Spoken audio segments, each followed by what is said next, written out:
Good evening, ladies and gentlemen. Welcome to Atlantic Bushcraft Adventures. To the best of my knowledge, I think we're either on episode 257 or 258.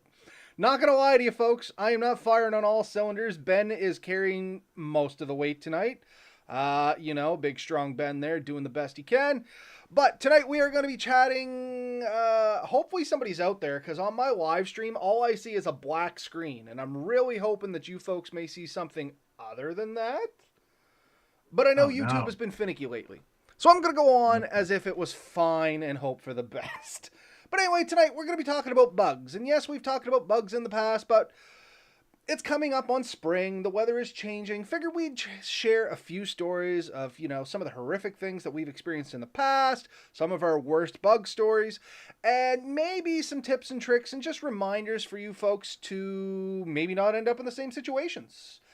Because let's face it, bugs are almost the worst enemy when we're out there in the woods. I don't know about you, Ben, but me, the one thing that can really dampen a day worse than any kind of weather or any kind of crap like that is if you are getting eaten by insects the entire time that you're out there. 100%. In fact, the we often mention this, like the what's the word I'm looking for? The influence. The no, that's the word. What inspired this? Yes. Uh, this this was I was chatting with a coworker, and we we were talking about going out east, and I'm going to Newfoundland and Nova Scotia, and they asked when's the best time to go, and I'm like, summer's awesome, fall is great, winter's okay, spring you kind of want to kind of avoid. And he's like, oh really? And I'm like, oh yeah. I said the flies in the spring can be like horrendous. And he's like, can you tell me a bit about it? And I'm like, oh, well, sure. And I started mentioning like some of the worst trips I've ever had, and it is the flies. I have been out in times when it was all I could do to be out, where I've literally had to hide because the flies were so bad. Um, and I thought it's a good thing to talk about. I mean, we've talked about how to prevent it, foods to avoid, places to camp, and all that. But sometimes they are simply unavoidable. And I have had to end trips, whether they were camping trips or fishing trips or just cabin trips, or just stay like inside. So whatever shelter we had was good enough to keep the flies out. But I mean, have you ever been in a tent where the flies bouncing off the side of the tent would start to drive you, and the buzzing is like incessant? I'm going to be honest. I have been blessed recently that the actual noise off the bugs and stuff like that, it's less of a problem for me. I'm learning that I am getting to the point where I can sleep through pretty much anything if I want to. And maybe that's more of the age coming out, as we were joking about prior to coming on the podcast here. I'm not sure. My daughter's been able to sneak into the bedroom a couple times and creepily stand over me and stuff like that, which never would have flown when I was younger. So I don't know. Maybe I'm slowing down in my old age, but it's not the noise that drives me. But I have been in the situation, like you said, where basically we've had to just hide in the tent. And all you hear is it almost sounds like raindrops constantly hitting the tent if they Yeah. were like quarter-sized raindrops. Yeah, yes, that's kind of the thing we're talking about. And so I was kind of thinking in the last few days about it because it really kind of sat in the back of my head. And this has not happened every year. It's not every year that I've hit like the absolute worst flies, because of course it wouldn't be the absolute worst. But there's been like, I think it happens in cycles. Some years are much worse than others. It depends on the weather and the conditions. When the conditions are just right for flies, you can get some horrendous flies. And I remember a trip, and again, this is a story time episode. For anyone who's here thinking we're going to give you great advice, this is not the show for you today. Not tonight, folks. Tonight is more of story time, and you guys are going to have some laughs at our misfortunes. So I was just a young fella, and neighbors, we had a cabin at a river, said, let's go across the dam fishing. And when we said across the dam, it was the Millertown Dam in Newfoundland, and it was not a long trip for us. And when you go back there, there are some beautiful lakes and ponds that are only fished by a few hundred people probably a year. So the fishing back there can be amazing. Like there are large mud trout back there, large windinish, some salmon, and some of the places you really have to know the place to go and the way to do it. So our cabin neighbors, I believe one of them uh, is now like a hunting guide or works for the Hunting Guide Association for Newfoundland. And if he hears about this, he can reach out. I won't use his name unless he gives me permission. But I have seen his posts lately on Facebook, so I know he's still into this. We went down in their van, and I can remember we were driving through these dirt roads, and we watched the flies come out of the trees, and it was like something out of the cartoons. I cannot express when we hit the cloud, and it was a cloud, and it came, it had form, like when you see the birds flying in the summer, and there's like probably 10 million of them. Where They it fly seems in those like clusters. Yeah, there's a word for that. Can't remember it, but I know what you mean. well, this is what the mosquitoes were doing, but it was huge. It was massive, and when the van hit it, it was like hitting a thunderstorm, like a rainstorm. Like it was pelting out the windshield. Like I don't know if it slowed the van down, but it felt like it could be. It was horrendous. Anyways, like we drove through it, like the front of the van was just covered in fly bites, or not fly bites, but fly dead carcasses when we got to the other spot. And we got out and we were fishing, and you wouldn't be there more than 10, 15 minutes. And you watched them come out of the trees just in these swarms. And you could look across and you could see your buddy. He's over there trying to fish, and his hands look like they're wearing gloves, and his face was blurry, like he had a beard. But it grew everywhere evenly. And it was almost like helmet size. It was massive. And yeah, you'd be swatting at them, and you couldn't help but kill dozens every swat, but it was never enough to deter them. And yeah, I can remember like the fingernails, not fingernails, that all the joints on my fingers were so bit that I could barely make a fist. Like I was having trouble holding the rod. Um, Now, I've never and been so in that bad a situation. I'm not going to lie. I've never. I'll get to my story later. You finish on. yeah. So, and it was, we ended up calling it. We couldn't stay back there and go fishing, so we had to get back in the van and drive away. And you still be some flies in the van, but at least then when you kill them, they're dead. Like you have a limited number, but it seemed like it was limitless outside.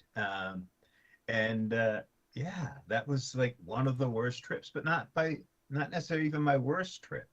It tends to be the springtime though, like the time coming up, and everything seems to have just melted away. The ground is still pretty damp. You get these nice warm days and the mildly cool nights, and the flies are just horrendous. And it is almost a life-changing event to live through it. Oh, absolutely. And I guess I'm gonna make a different. Oh man, I'm my dyslexia kicking in. I can't Different. make the word I want come out of my mouth, but I'm gonna differentiate between a couple different bugs here because there's a few bugs that really bug us, pun intended, out there. But the worst for me, it's not the mosquitoes, it's not the flies, it's, well, kind of the flies, the black flies, if you know what I mean. The black flies, the jiggers, and the no-see-ums, whatever you want to call them. Those are the ones that get me. Mosquitoes, for some reason, don't tend to bother me as bad. I don't know why. I know they're the ones that normally bite and they make you itchy and stuff like that, and everybody hates a mosquito. Trying to go to sleep at night, one buzzing around my head, absolutely will drive me nuts. But when I'm actually going out through the woods, when I say, oh, the worst bug experiences of my life, every time comes up with black flies. And you're right, it seems to be the spring. And what comes to mind for me is this one time I was working with natural resources, as I'd mentioned in the past. In the spring, we do pellet group inventories. Basically, it's a fancy way of saying we go out in the woods and we count poop.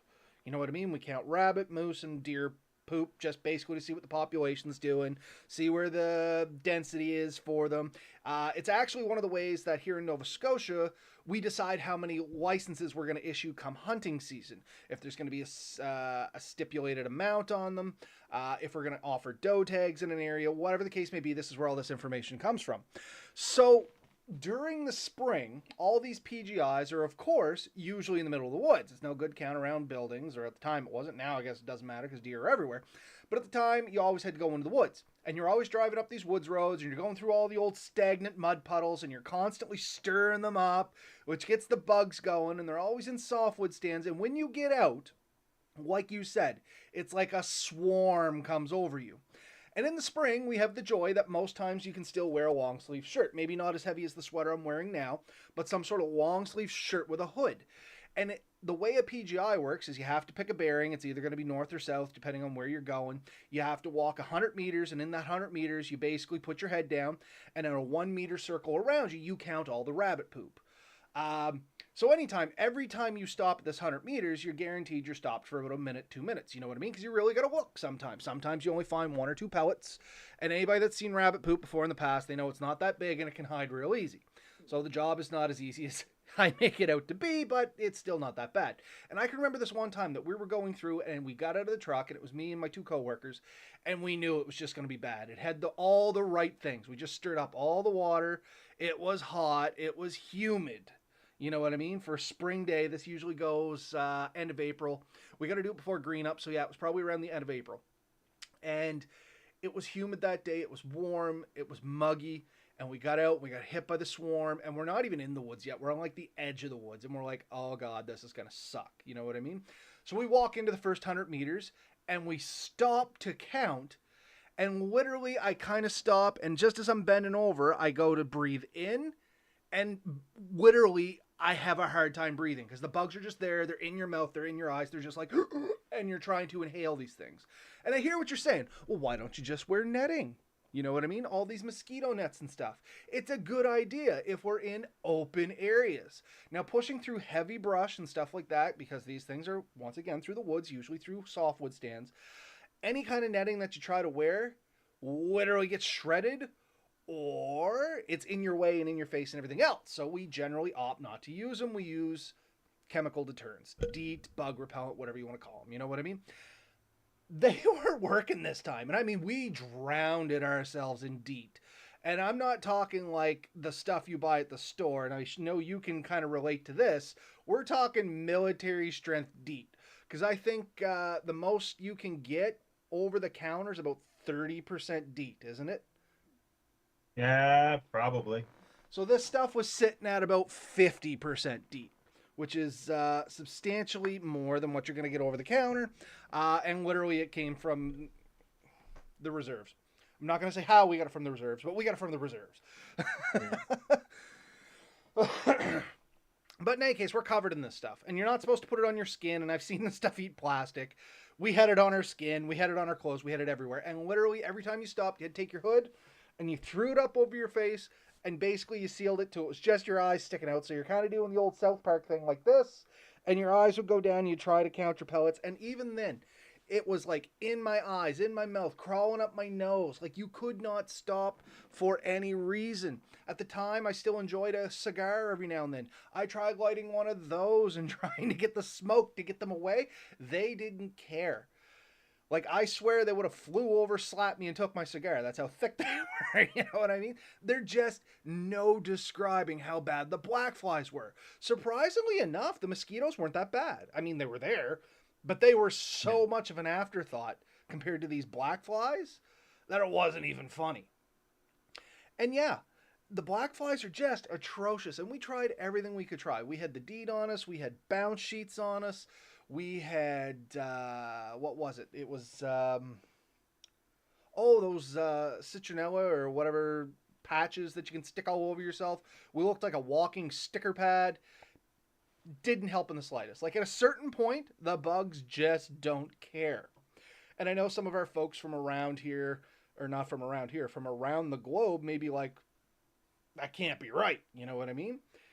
It's right. Anybody from Eastern Canada, probably Western Canada, well, anywhere from Canada, we seem to have these massive hordes of bugs. You know what I mean? And I've never experienced them anywhere on the planet as bad as I've experienced them in the deep woods of Nova Scotia. Maybe Newfoundland, but that's about it. Yeah. Yeah, Newfoundland was the worst I've ever seen, but I've seen it pretty bad. At my cabin in Nova Scotia, there was times when going out the door for more than a few minutes or going from the cabin to the vehicle was about as far as you wanted to be out because they would come in pretty good swarms. And it does get bad when it covers, any exposed flesh. But I find when they're that thick, that I guess the hunger or the drive overrides DEET, it overrides anything, and they will block screens off. Like I've seen tents when you look at the screen or you look at your screen door, and it's just like they're all pinned there, staring in at you like we're coming. Hey, let us in, Ben. It's cold out here. Yeah, I mean, it can get rough. So yeah, I think it's one of the biggest things, and it's often, the question we're asked was, aren't you afraid of the bears, or aren't you afraid of cougars, or aren't you afraid of and they'll list some random animal, and I think generally, me and you have always said it, we're not afraid of any of these animals, but what we are afraid of is the insects, because they can make your life pretty miserable. They also tend to often carry disease, and problems like that. Not such a bad thing in Canada. Like, it's not as prevalent, but it's something to be aware of. So if there Oh, was something I was going to say is a risk, it's that. absolutely. The number one animal killer on the planet, or the animal that kills the most amount of people, mosquitoes. Malaria, Mosquitoes, of yeah. course, but I mean, once again, not prevalent here in Canada, as Ben had said, but it's still a real issue. You know what I mean? And it's not even that. Taking malaria out of the equation, ticks are a big thing here. And I mean, I've seen bad amounts of ticks before. And there is a lot of new little infections and diseases that are starting to spread around through these bugs. I mean, ticks, once again, I know a little bit more about them than other animals. Rocky Mountain spotted fever, that's a big one that goes through there, of course. Lyme disease. The Lone Star tick now is creating an enzyme in your body that makes you unable to process red meat. Like, that's a serious thing for somebody that generally enjoys a good steak. If you can no longer eat any kind of red meat, that's a drastic lifestyle change that's happening from the bite of an insect. Like, there are some actual risks involved in these insects now. And I can remember back in like the 90s and 80s, and you can maybe help back me up here, Ben. I don't think there was ticks in Newfoundland at that point, for one. And two, I don't remember ever hearing of a case of Lyme disease around here. Nobody ever cared. It was like, oh, you gotta cover all your skin and put on all the DEET and cover yourself over because you might get that one tick. It was always like, get out in the woods and have fun. If the bugs eat you, that's your problem for stopping. You know what I mean? I can literally remember my grandparents telling me that. If you're getting bitten by bugs, you're not moving fast enough. That was the only words of advice I ever got as a kid. Yeah, it's very much true. I don't remember ever hearing of ticks growing up in Newfoundland. It wasn't until I came to Nova Scotia that I was exposed to them. And my wife has mentioned that she grew up with ticks, but they were never considered like an overly big nuisance, and they weren't afraid of them. And if you got one, you picked it off, it was no big deal. But yeah, now we've met a lot of people who have suffered from what's called Lyme disease, to varying levels. And some of them have been diagnosed early and been treated, and others struggled with it. And we've talked about that in the past on the thing.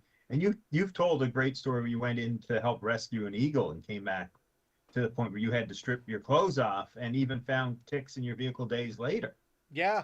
And maybe I was wondering where that is here in Nova Scotia. I hesitate to say the exact area, but it's going to be in the HRM area. That's all I can say. In the wooded HRM areas. But yeah, totally. And the story that Ben's talking about here, and I had it on my slate to tell anyways, another bad bug story, was just that. Me and my coworker Matthew went in to get an eagle. This eagle had a broken wing or something. It wandered off into the woods.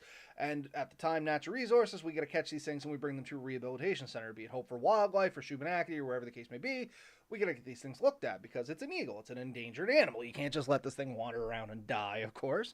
So it was only maybe 50 meters in the woods. Like, I'm standing on the road and I can see this thing in the trees, but you got to go down a ditch and through this little hedge of grass, and we're talking like waist-high grass and shrubage and stuff like that, and then you get under the trees, and then you can get to where this eagle is. But the whole place, like, the head grass, minimal ankle deep, and as high as like waist deep.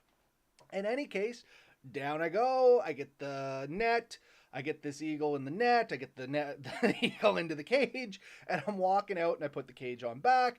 And yeah, Matt just looks at me and says, man, you got ticks on you. And I'm like, yeah, of course I do. It's this area. That's not a big thing.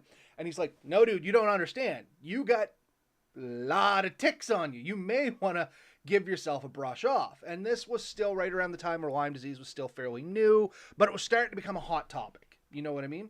Yeah. Because there was a stage there where some doctors didn't even believe it existed. They thought it was made up and people were just being crazy. And it was right around the time where they all kind of went, oh, hey, yeah, maybe this is a real thing and we should pay attention to it.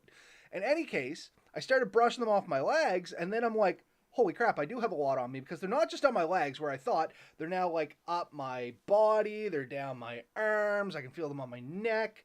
And we were flicking them off, and I lost count around 60 or 70 ticks. And I was only in the woods for maybe, and not even the woods, because I could see the road at all times. I was in there for 10 minutes, tops. More probably like 5 or 6.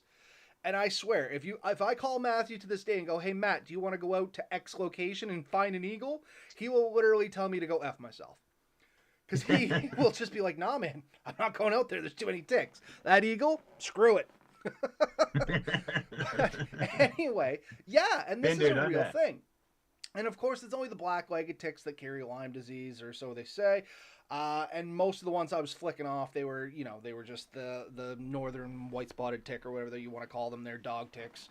I can't remember what the common name is for them here anymore. But anyway, it wasn't a problem. But yeah, that's becoming more and more of an issue. Anywhere where there's a lot of deer, high deer population, there is now a lot of ticks.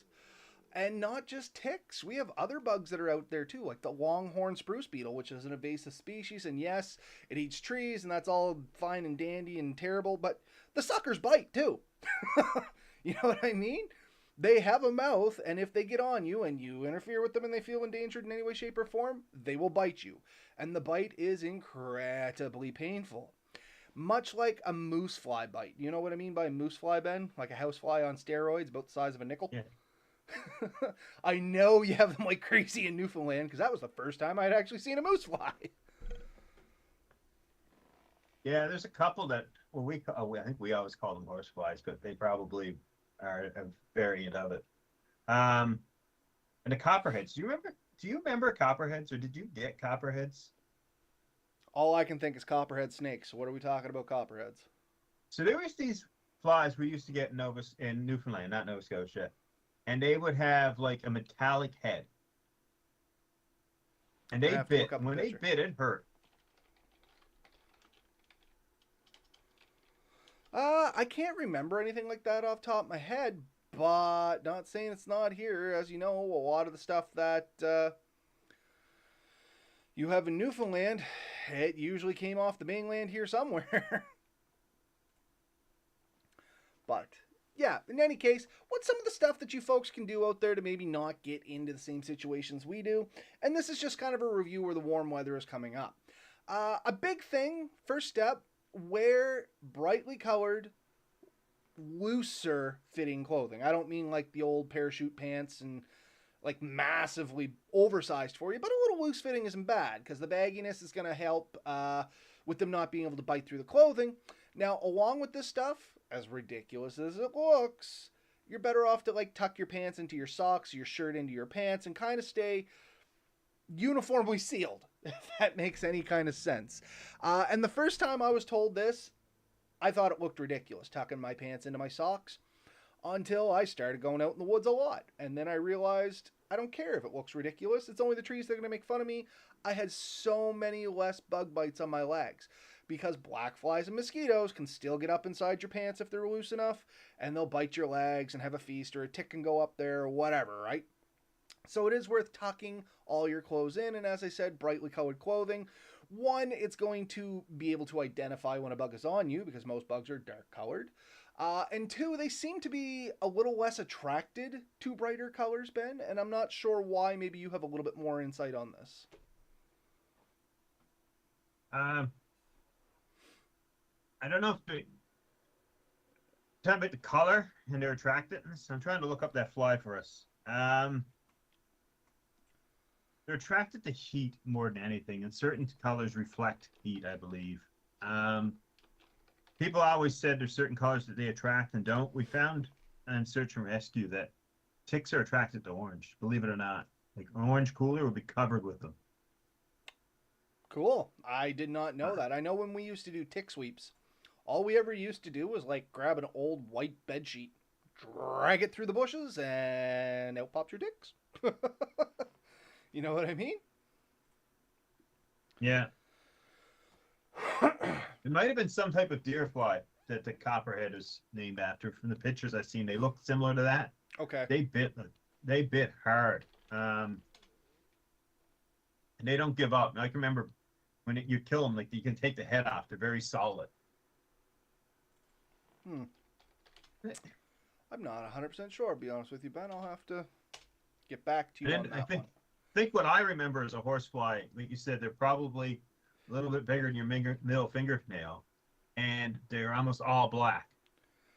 So yeah, I guess here, and maybe it's going to be different around the place. We have what we call house flies, which is your standard house fly. Then we have the deer flies. Then we got moose flies. There's three different types of flies that I can think of. The house flies, of course, are kind of like the little brown and green ones you find just flying around your house. You know what I mean? They don't really bite you, they're just annoying. Then there's like the deer flies, or whatever you want to call them. They're kind of blackish in color, and they do bite. And then there's the moose flies, which are like the size of your thumbnail, and they're big. Like they're like the size of a quarter, and when they bite, it feels like they take the entire appendage when they bite. And maybe that's what you're talking about. What I'm calling a moose fly might be what you're calling a copperhead. Yeah, it could be. The eyes are very silvery. Like you see greens and yellows in them, and they're huge and it's solid. Like it is a bit harder. And yeah, they bite. When they bite, you feel it. You knew you were bit by one. Doesn't sting like a whole. They took a chunk out of you. You know what I mean? Like Yeah, and that's what we would call a moose fly. I think we're talking same thing, just different name for it. Moose fly to us, like it took you had a hole in your skin when this thing bit you. yeah, I mean those I found were really bad on rivers. Like if you were swimming or something, they would follow you, and the only way away from them was to go under the water. But when you came up, they were buzzing, waiting for you, and they would hover over your head, waiting for a chance to come down. And so you just felt like intimidated by the fact that it was there, and it wasn't going to go away, not on its own. You had to like deal with it. No, Um, absolutely. Um, yeah, I sent you a picture. See if that's what kind of looks like there, Ben. It's to your messenger there. Yeah, so loose clothing, bug sprays.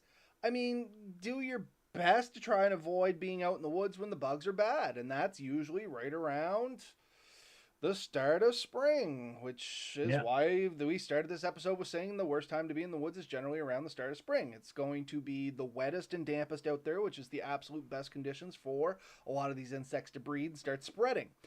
Generally, as things dry up, it'll get a little better, and then as things cool off, it definitely gets a lot better.